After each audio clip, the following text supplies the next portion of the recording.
السلام علیکم ورحمۃ اللہ وبرکاتہ. پیج نمبر 4 آیت نمبر 17 to 24 سورہ بقرہ. نحمده ونصلي على رسوله الكريم اما بعد فاعوذ باللہ من الشیطان الرجیم. بسم اللہ الرحمن الرحیم. رب اشرح لي صدری ويسر لي امری واحلل عقدۃ من لسانی یفقهوا قولی. اللهم ارنا الحق حقا وارزقنا اتباعه وارنا الباطل باطلا وارزقنا اجتنابه. آمین یا رب العالمین. سورہ بقرہ آیت نمبر 17. مثلهم كمثل الذي استوقد نارا فلما أضاءت ما حوله ذهب الله بنورهم وتركهم في ظلمات لا يبصرون. لفظی ترجمہ دیکھیے.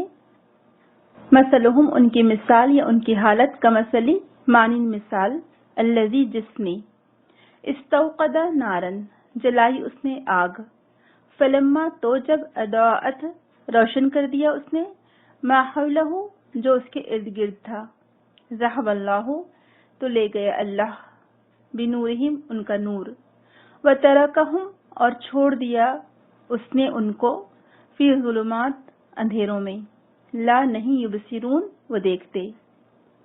روانی والا ترجمہ دیکھ لیجئے.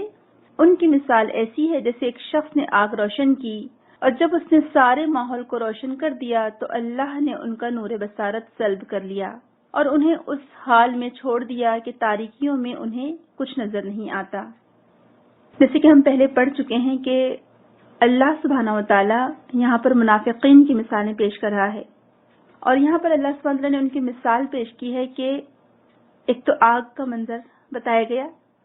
اگر آپ قرآن میں غور کریں گے تو آپ کو قرآن کے جو مناظر ہیں جو اللہ سبحانہ وتعالی دکھانا چاہتا ہے آپ کو وہ اس طرح سے ڈسکرائب کرتا ہے کہ ایسے لگتا ہے گویا کہ آپ کے سامنے آپ کی آنکھوں کے سامنے وہ منظر چل رہا ہے.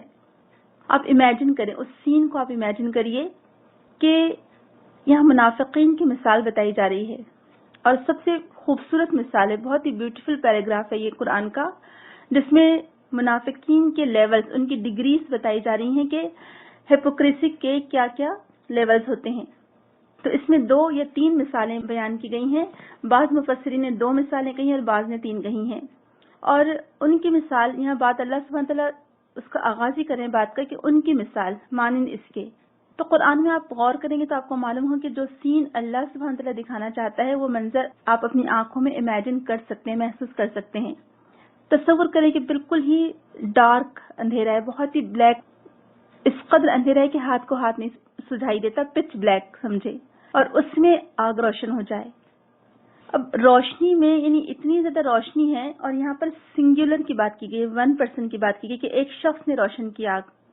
اور بعض اسکالر نے اس سے مراد آپ صلی اللہ علیہ وسلم کو لیا ہے کہ آپ نے وہ آگ روشن کی, نہیں ہدایت کی آگ, آپ وہی کی روشنی پیش کر رہے ہیں. ایک مثال یہ ہے کہ اس میں اللہ کے رسول صلی اللہ علیہ وسلم کو کہا گیا ہے وہ روشنی. اب ایسے اس میں بعد میں جو صیغہ آ رہا ہے اللہ تعالیٰ فرما رہا ہے کہ جب وہ ماحول روشن ہو گیا اور اس شخص نے آگ روشن کر دی اور جب اس سے آس پاس کا ماحول بھی روشن ہو گیا. اضاءت ضیاء سے ہے, ضیاء روشنی کو کہتے ہیں. دعات ایکچولی عربی زبان میں ویسے دعات کو نہ بالکل زوات کہا جاتا ہے نہ بالکل ہی دال کی طرح کہا جاتا ہے, بلکہ دونوں کے بیچ میں. تو یہ جو روشنی ہو گئی ہے ماحول کو روشن کر دیا جس نے, تو اللہ تعالیٰ بنورہم ان کی روشنی ہی لے گیا. اب یہاں پلورل کا صیغہ ہے, یہاں جمع کا صیغہ ہے. مطلب ہے کہ روشنی پیدا کرنے والے, روشنی پھیلانے والے کوئی ایک پرسن تھے اور ہو سکتا ہے وہ محمد صلی اللہ علیہ وسلم ہو, وہ یہ روشنی لے کر آئے, انہی کی مثال دی گئی یہاں پر. یا بعض اسکالرز کہتے ہیں کہ یہ تورات کی بات ہے اور چونکہ یعنی یہود بھی منافق بن گئے تھے تو ہو سکتا ہے موسیٰ علیہ السلام کی بات کی گئی ہو یا پھر محمد صلی اللہ علیہ وسلم کی بات ہے.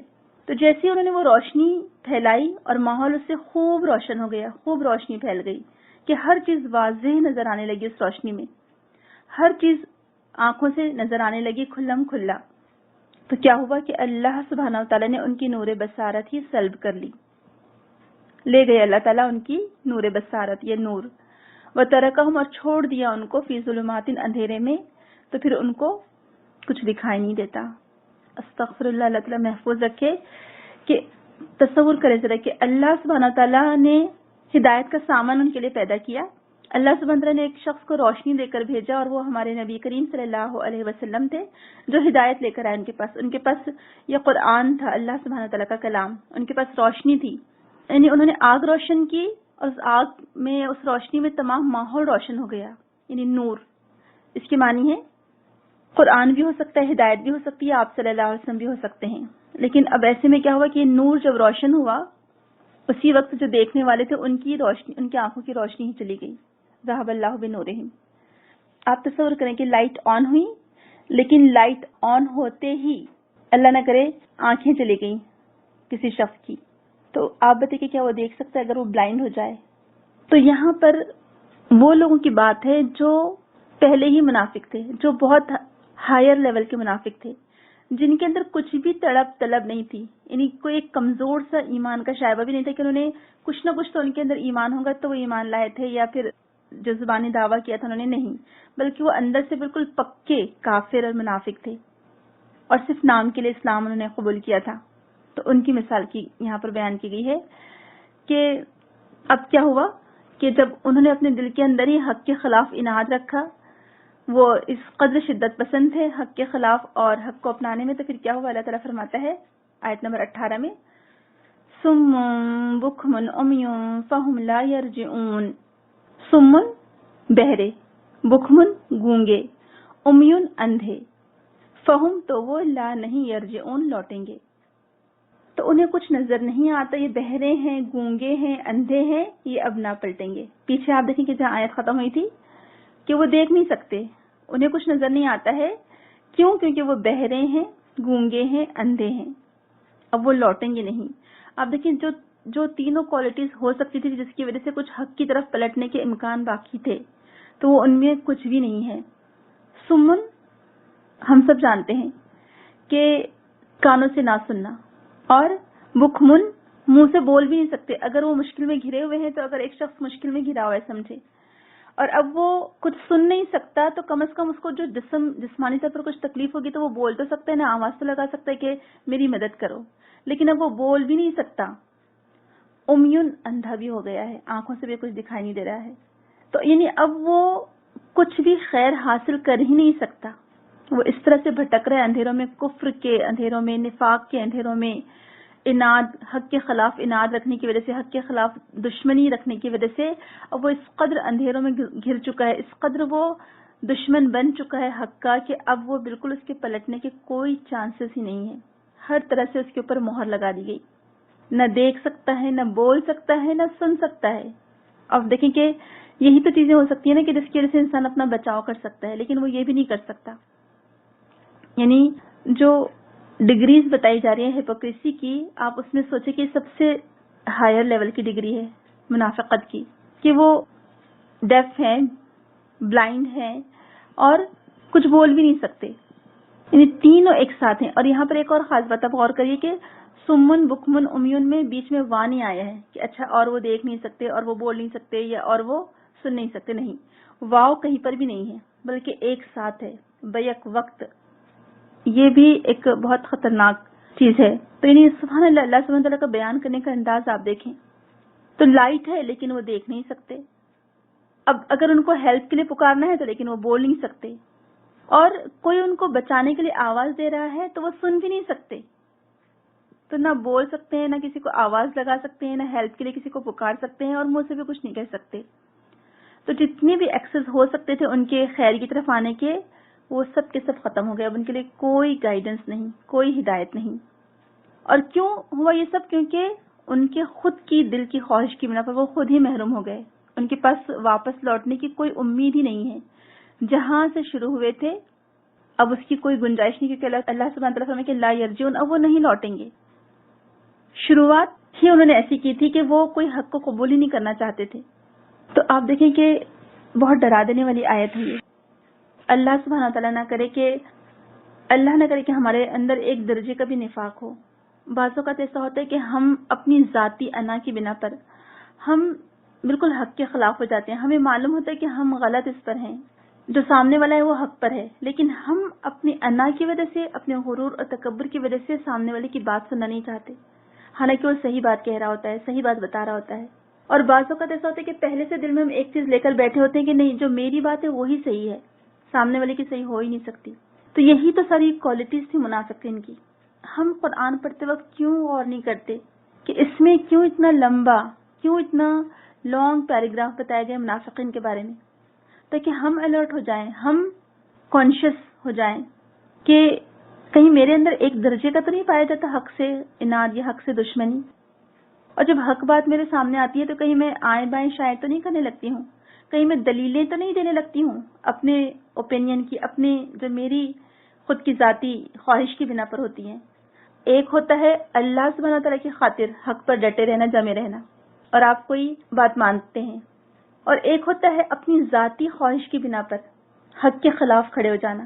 یعنی حق آپ کو سمجھ میں آ رہا ہو لیکن آپ چونکہ اس پر نہیں ہیں، اس راستے پر، تو آپ اس کو ڈینائی کر رہے ہوں، آپ اس کو ریجیکٹ کر رہے ہوں. تو یہی تو نفاق کی پختگی یہیں سے شروع ہوتی ہے اور یہیں سے نفاق آنا شروع ہوتا ہے.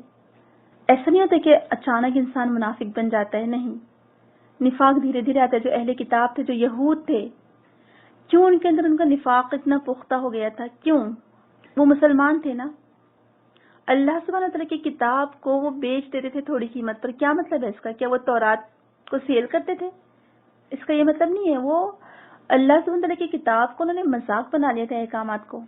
جب دل چاہتا اس کو فالو کرتے، جب دل چاہتا ریجیکٹ کر دیتے، اپنی مرضی کے فتوے دیتے تھے، اپنے ہاتھوں سے اللہ سبحانہ وتعالیٰ کی کتاب میں تحریف کرتے تھے، اپنی من چاہی زندگی گزارنا چاہتے تھے، رب چاہی زندگی نہیں.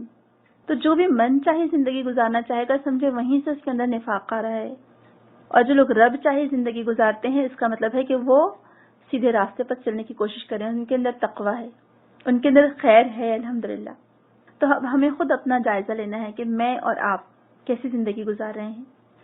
اور یہ جو مہر ہم نے پیچھے پڑھا تھا نا کہ مہر کب لگتی ہے دلوں پر، تو یہ مہر ایسے اچانک نہیں لگ جاتی، یہ بہت لانگ پروسیس ہے. یہ بھی مہر گناہوں کی، یعنی کنٹینیوسلی گناہ کرتے چلے جانا، تو گناہوں کو تواتر کے ساتھ کرتے چلے جانے سے دلوں پر مہر لگ جاتی ہے. جب نافرمانیوں کی کثرت ہو جاتی ہے اور ایک نافرمانی کرنے پر انسان سوچتے کہ اچھا کچھ تو نہیں ہوا میرا برا، کچھ تو اللہ سبحانہ تعالیٰ نے مجھے پنشمنٹ نہیں دی، لوگوں کو کچھ پتا تو نہیں چلا، تو پھر وہ گناہوں پر جری بنتا چلا جاتا ہے.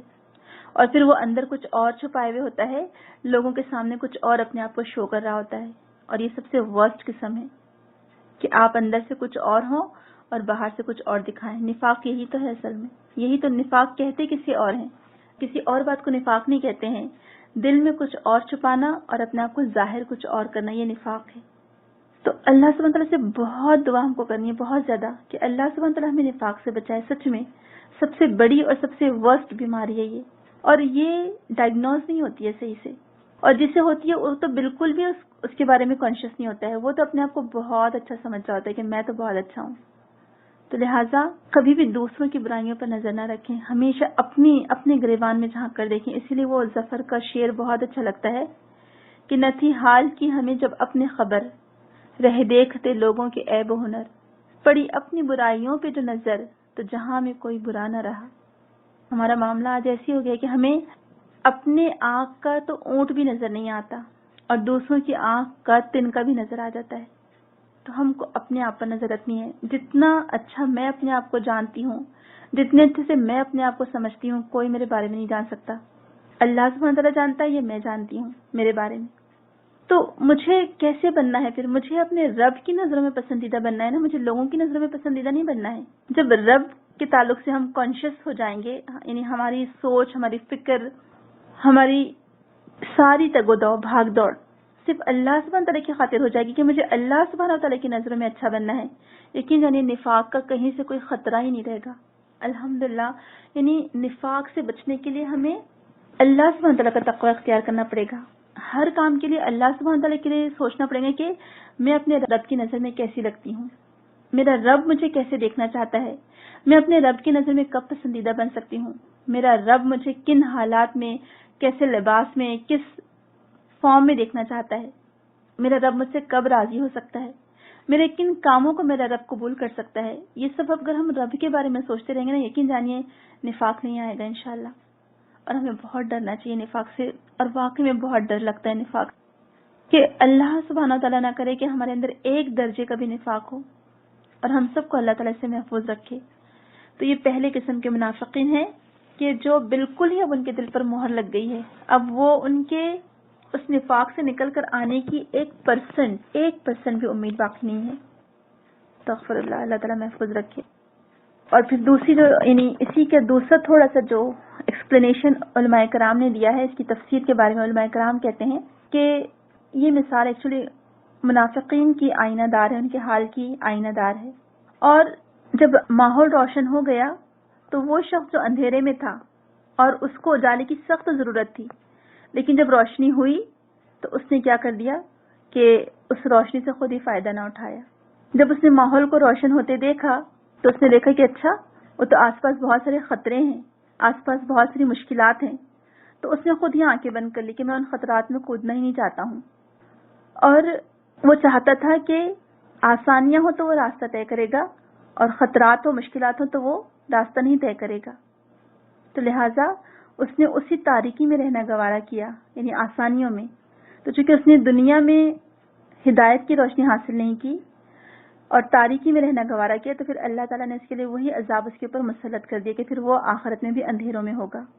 اللہ سبحانہ تعالیٰ محفوظ رکھے. پھر دوسری مثال بتائی گئی ہے، آگے کی آیت دیکھیے، آیت نمبر 19. او کصیب من السماء فیہ ظلمات ورعد وبرق یجعلون اصابعهم فی آذانهم من الصواعق حذر الموت واللہ محیط بالکافرین. او یا کصیب مانند تیز بارش کے، من السماء آسمان سے، فیہ اس میں ظلمات اندھیرے، ورعد اور گرج، وبرق اور چمک. یجعلون وہ رکھتے ہیں یا دے لیتے ہیں، اصابعہم اپنی انگلیاں، فی آذانہم اپنے کانوں میں، من الصواعق بجلیوں سے، حذر ڈر سے یعنی بجلیوں کے ڈر سے، الموت موت کے. واللہ اور اللہ محیطن گھیرے ہوئے ہے یا گھیرنے والا ہے، بالکافرین کافروں کو. یا پھر ان کی مثال یوں سمجھو کہ آسمان سے زور کی بارش ہو رہی ہے اور اس کے ساتھ اندھیری، گھٹا اور کڑک اور چمک بھی ہے. یہ بجلی کے کڑاکے سن کر اپنی جانوں کے خوف سے کانوں میں انگلیاں ٹھونسے لیتے ہیں، اور اللہ سبحانہ تعالیٰ ان منکرین حق کو گھیرے میں لیے ہوئے ہے. اب یہ دوسری مثال بیان کی گئی ہے. اب یہاں پر بھی ایک پکچر بتایا جا رہا ہے ہم کو، ڈارک کلاؤڈ، اور آپ تصور کریں کہ بہت تیز بارش ہو رہی ہے، شدت کی بارش ہو رہی ہے، اس میں بجلیاں بھی کڑک رہی ہیں اور رات کا اندھیرا بھی ہے، اور بہت خطرناک بارش ہے، بادلوں کی کڑک اور بادلوں کی گرج بھی ہے، بجلی کی کڑک اور بادلوں کی گرج ہے. یعنی بہت ہی خوفناک منظر ہے، دکھائی دینے میں بھی اور سننے میں بھی. اور آپ نے محسوس کیا ہوگا، بھی کچھ عرصہ پہلے آپ کو یاد ہوگا کہ بہت خطرناک یہاں پر بجلیاں کڑکی تھیں اور بادل گرجے تھے، اور ہر ایک نے دوسرے دن جو ڈسکس کیا اس سے یہی بات پتہ چلی کہ ہر کوئی ڈر کر اٹھ گیا تھا، یعنی خود بخود آنکھ کھل گئی، اور بلکہ بچے ڈر کی وجہ سے رو بھی رہے تھے، اور واقعی میں خوف محسوس ہو رہا تھا. بلکہ ایک لمحے کے لیے تو ایسے لگا تھا کہ کہیں یہ قیامت کا تو زلزلہ نہیں ہے، اتنا خطرناک گرج ہوئی تھی بادلوں کی. تو اب تصور کریں کہ اتنی خطرناک سچویشن ہے، بادلوں کی گرج ہے، بجلی کی کڑک ہے، تیز بارش ہے، اور بجلیاں یعنی اندھیرا ہو رہا ہے، پھر اچانک بجلی کڑکتی ہے. تو انہیں خوفناک ماحول اور منظر کو پیش کیا گیا ہے کہ رات کا وقت، خطرناک بادلوں اور بجلی کی کڑک کی آواز. اب وہ اپنی انگلیاں ڈال لیتے ہیں اپنے کانوں میں. تب یہ منافقین کے بارے میں ہے، یہ سیکنڈ ڈگری ہے منافقین کی. اور یہاں پر اللہ سبحانہ وتعالیٰ نے جو آیت کا اختتام کیا کہ واللہ محیط بالکافرین، یہاں پر اللہ سبحانہ وتعالیٰ نے یہ نہیں کہا کہ اللہ سبحانہ وتعالیٰ گھیرے ہوئے منافقین کو، بلکہ نہیں، یہاں پر کہا جا رہا ہے کہ اللہ سبحانہ وتعالیٰ گھیرے ہوئے کافروں کو. اس سے ایک اور بات پتہ چلی کہ منافق ایکچولی کیا ہوتا ہے، کافر ہی ہوتا ہے. تو یہ بھی انہی، یا تو یہ ہو سکتا ہے جو اوپر والے منافقین بتائے گئے تھے انہی کی مثال ہو، یا یہ وہ لوگوں کی مثال ہو کہ اوپر والے جو منافق تھے وہ تو بالکل ہی ورسٹ کیٹیگری کے تھے، وہ تو چلنا ہی نہیں چاہتے تھے اس راستے پر. ابھی جو دوسرے مثال ہیں انہوں نے دیکھا دیکھی اسلام تو قبول کر لیا، دوسروں کا دیکھا دیکھی. اب کیا ہوتا ہے کہ جیسی بجلی کی کڑک ہوتی ہے، تھوڑی سی روشنی آتی ہے، جب وہ دیکھتے ہیں کہ اچھا بہت سارے خطرات ہیں، بہت ساری مشکلات ہیں اور کوئی آسانیاں نہیں ہیں، تو وہ کیا کرتے ہیں؟ چلنا ہی نہیں چاہتے اس راستے پر، اور اس ڈر کے مارے وہ اپنے کان بھی بند کیے لیتے ہیں اور اپنی آنکھیں بھی بند کیے لیتے ہیں، کیونکہ وہ چاہتے ہی نہیں کہ اس راستے پر چلیں. ان کو اس راستے کی مشکلات، مصائب، اس سے ڈر لگتا ہے. تو ایکچولی جو اسلام کا سفر ہے، یعنی یہاں پر جو تشبیہ دی گئی ہے کہ آپ صلی اللہ علیہ وسلم یہ روشنی لے کر آئے. جب اسلام کی روشنی ان تک پہنچی یا اسلام کی دعوت ان تک پہنچی، انہوں نے برائے نام اسلام قبول کر لیا. اب جب انہوں نے دیکھا کہ اسلام کی راہ میں تو مشکلات بہت ہیں، یہ سفر آسان نہیں ہے، یہ جرنی تو بہت ٹف جرنی ہے، اس میں تو مشکلات ہیں، مصائب ہیں، قربانیاں ہیں، جد و جہد ہے، اور دنیا میں ابھی فی الحال فائدے کچھ بھی نہیں ہے، حاصل نہیں ہو رہے فائدے. تو اب ان کو کیا لگا؟ اس سے ڈر لگا، اس راستے سے. اور پھر انہوں نے جیسے ہی دیکھا کہ اچھا یہ مشکلات ہیں، تو وہ موت سے ڈرنے لگے یا قربانی دینے سے ڈرنے لگے، اور پھر انہوں نے اپنے آپ کو آگے بڑھانے سے انکار کر دیا، بڑھنے سے انکار کر دیا. تو یہ جو اسلام کا سفر ہے، ایکچولی یہ چیلنجز کا راستہ ہے، یہ مشکل راستہ ہے، یہ کٹھن راستہ ہے. یہ اس کے اوپر کوئی آپ کے لیے ریڈ روزز نہیں بچھائے گا، ریڈ کارپیٹ نہیں بچھائے گا، کوئی آپ کو پھولوں کے ہار نہیں پہنائے کہ آئیے ویلکم، آپ اسلام کی طرف آپ نے قدم رکھا ہے، آپ کو یہ سفر مبارک ہو کیونکہ ابھی آسانیوں کا راستہ ہے. نہیں، جتنے بھی انبیاء گزرے ہیں اور جتنے بھی انبیاء کرام کے فالوورز ہیں، آپ ان کی زندگی کو دیکھیں کس قدر مشکلات کی زندگی گزری ہے. چاہے وہ عیسیٰ علیہ السلام ہو، چاہے وہ موسیٰ علیہ السلام ہو، چاہے وہ ابراہیم علیہ السلام ہو، چاہے وہ محمد صلی اللہ علیہ وسلم ہو. آپ دیکھ لیں کہ کیسے مشکلات ان کے اوپر آئیں. یہ راستہ آسان راستہ نہیں ہے. بہت سارے لوگ قرآن کی طرف آتے ہیں سیکھنے کے لیے، سمجھنے کے لیے، لیکن ذرا سی مشکلات آتی ہیں، ذرا سا بدلنے کے لیے کہا جاتا ہے، ذرا سا کچھ کام ایکسٹرا پڑتا ہے، اچھا قرآن یاد کرنا ہے، اچھے سے پڑھنا ہے، تجوید سیکھنی ہے، یا پھر اس کے احکامات پر عمل کرنا ہے، تفسیر پڑھنا ہے. نہیں، ہم نہیں کر سکتے، بہت مشکل ہے، نہیں ہمارے بس کی بات نہیں. اب کہاں اس عمر میں لکھیں، پڑھیں اور یہ سمجھیں اور یہ سب کام کریں. نہیں، بس ہم جیسی جو زندگی گزاریں وہی بہت اچھی لائف ہے، آسان لائف. صبح اٹھو، کھاؤ پیو، ناشتہ کرو، دوپہر کا کھانا بناؤ، پھر رات کا کھانے کا انتظار، پھر شاپنگ، فنکشنز، کپڑے، فیشن، اور بس اسراف، انجوائمنٹ، بابر و عیش کوش کے عالم دوبارہ نیست. خوب انجوائے کرو، دوبارہ زندگی میں کس نے آنا ہے بھلا، دوبارہ کس نے دیکھی؟ تو انجوائے کرو لائف. اور کتنی نادانی کرتا ہے انسان، کتنا وہ نقصان کا اور گھاٹے کا سودا کرتا ہے کہ ہزار سال ابد الآباد زندگی کے لیے، یعنی جس کی کوئی لمٹ نہیں ہے، جہاں وہ ہمیشہ رہے گا، اس کا کوئی اینڈ نہیں ہوگا، وہاں کوئی موت نہیں ہوگی، اس ابد الآباد کروڑہ سال کی زندگی کو قربان کر دیتا ہے صرف ایک دن کی زندگی کے لیے. کتنا نادانی کا سودا ہے نا. آپ خود سوچیں کہ یہاں یہ 60 سال کی زندگی، جب اللہ سبحانہ تعالیٰ کے پاس اللہ سبحانہ تعالیٰ پوچھے گا کہ تم کتنے دن رہے ہو دنیا میں، تو کہے گا کہ ایک دن یا دن کا بھی کچھ حصہ. تو یہ دن کے بھی کچھ حصے کے لیے اس نے اپنی اتنی بڑی زندگی کو برباد کر لیا. کیسے کر سکتا ہے بھلا انسان؟ آپ خود سوچیں. آج اس دنیا میں تھوڑی سی مشکلات آتی ہیں اللہ سبحانہ تعالیٰ کی راہ میں، تھوڑے سے چیلنجز اگر آتے ہیں، تھوڑے سے مصائب آتے ہیں، تھوڑا سا راستہ کٹھن ہوتا ہے اور تھوڑے سے پاؤں پر آبلے آ جاتے ہیں اس راستے پر چلتے چلتے، تو کوئی نقصان کا سودا نہیں ہے. یہ تو کامیابی کا راستہ ہے، یہ تو انبیاء کرام کا راستہ ہے، یہ تو صدیقین اور شہداء کا راستہ ہے. خوش قسمت ہوتے ہیں وہ لوگ جو اللہ سبحانہ تعالیٰ کی راہ پر چلتے چلتے اگر مشکلات میں گر بھی جاتے ہیں تو ثابت قدم رہتے ہیں. کوئی مشکلات ان کے پائے ثبات میں لغزش نہیں آنے دیتی، یعنی ان کے قدم لڑکھڑاتے نہیں ہیں. وہ ہمت ہار کر پیچھے واپس نہیں بھاگتے ہیں کہ نہیں یہ راستہ بہت کٹھن ہے، میں نہیں چل سکتی یہ راستے پر. نہیں، وہ استقامت کے ساتھ، ڈٹرمنیشن کے ساتھ اس راستے پر کھڑے رہتے ہیں، چلتے رہتے ہیں، یہاں تک کہ وہ اپنی منزل مقصود پا لیتے ہیں، یعنی جنت، اللہ سبحانہ تعالیٰ کی رضامندی. یہ تو وہ منافق ہوتے ہیں جو یہ راستوں کی مشکلات کو اٹھا نہیں سکتے، سہن نہیں کر سکتے. اب ہمیں خود ڈیسائیڈ کرنا ہے، مجھے خود ڈیسائیڈ کرنا ہے، میں اور آپ، ہم کو خود کو فیصلہ کرنا ہے کہ کیا میں آیا ان راستوں کی مشکلات پر کھڑی رہوں گی، ڈٹی رہوں گی، جمی رہوں گی، اپنی زندگی کو قرآن کے مطابق ڈھالوں گی، اپنے رب کی مرضی کے مطابق میں زندگی کو گزاروں گی، یا میں پھر دنیا کی آسائشات کے پیچھے پڑی رہوں گی. انجوائمنٹ، یہ انجوائمنٹ کیا ہے؟ آج اگر ہماری لائف ختم ہوتی ہے، آج مرے دوسرا دن، کل دوسرا دن، کہتے ہیں نا، زندگی ویسی ہی چلتی رہے گی جب تک قیامت نہیں آتی. ہم دنیا سے چلے جائیں گے لیکن ہمارے لیے پھر کوئی کرنے والا نہیں ہوگا. مجھے اور آپ کو، ہم کو خود اپنی آخرت کو خود سنوارنا ہے. تو یہ منافقین کی مثال ہمارے سامنے دی جا رہی ہے. کیوں؟ ہمیں الرٹ کرنے کے لیے، ہمیں آگاہ کرنے کے لیے کہ دیکھو سدھر جاؤ. تو یہ دوسری مثال تھی. تیسری مثال، یکاد البرق یخطف ابصارهم كلما اضاء لهم مشوا فيه واذا اظلم عليهم قاموا ولو شاء الله لذهب بسمعهم وابصارهم ان اللہ علی کل شیء قدیر. یکاد قریب ہے، البرق چمک، یخطف وہ اچک لے، ابصارہم ان کی بصارت، کلما جب کبھی، اضاء اس نے روشن کیا، لہم ان کے لیے، مشو وہ چلے ہیں، فیہ اس میں، وَإِذَا اور جب اظلم وہ اندھیرا کر دیتا ہے، علیہم ان پر، قاموا وہ کھڑے ہو جاتے ہیں. وَلَوْ شَاءَ اللَّهُ اور اگر چاہتا اللہ سبحانہ وتعالی، لذهب البتہ وہ لے جاتا، بسمعہم ان کی سماعت، وابصارہم اور ان کی بصارت. ان اللہ بے شک اللہ سبحانہ وتعالی، علی کل شیء قدیر اوپر ہر چیز کے قادر ہے. سبحان اللہ.